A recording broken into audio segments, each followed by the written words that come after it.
needlepointers.com. I'd like to show you this baby quilt I sewed using a pattern by Annie's Craft Store called Sweet Dreams Baby Quilt. This crib-size quilt shows a sweet family of bears sleeping under a patchwork quilt. Annie's provides detailed instructions along with templates on how to stitch the quilt. Needle Pointers is an Annie's affiliate, which means that we receive a commission if you purchase a pattern or supplies through our link. Annie's did not request us to make this quilt, and all opinions are our own. Let's take a look at some of the features of the quilt. First, to make the patchwork, you can use any combination of assorted squares, and it's a great way to use up scrap fabric as I did. After choosing the main fabric, in my case, it was the flower fabric, I then chose a range of light, medium, and dark fabrics to get a pleasing contrast of colors. After cutting the 72 4.5-inch squares, using my table as a design wall, I arranged the squares in a pleasing pattern to form 8 rows of 9 squares each as stated in the pattern. Then, carefully, I sewed them together.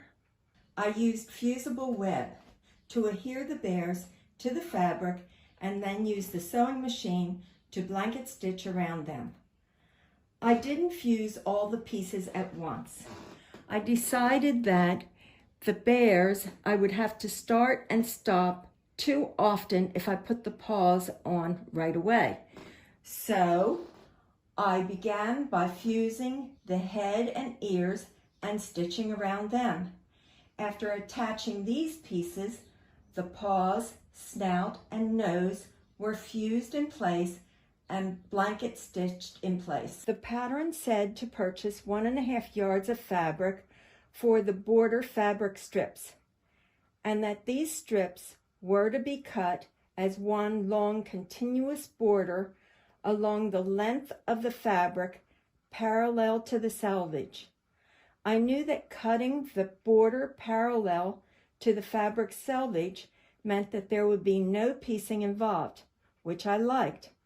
I also knew it would result in a lot of leftover fabric. Since I knew that there would be quite a bit of fabric left over, I decided to use the same fabric for my binding. Once the quilt top was completed, it was time to make the quilt sandwich and machine quilt.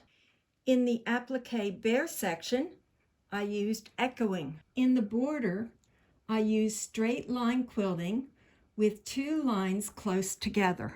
When the quilting was complete, I squared the quilt and trimmed the backing and batting even with the raw edges of the top, prepared the binding, and stitched it to the quilt. I hope you enjoyed seeing and learning about this baby quilt. If you like this tutorial, be sure to pin, bookmark, and share. If you're not a subscriber, please be sure to subscribe, along with sharing our videos on Facebook, Twitter, and Pinterest. Visit our website, needlepointers.com, for lots of sewing information, tutorials, and projects. While you are there, sign up for our weekly newsletter so you don't miss one of our future projects.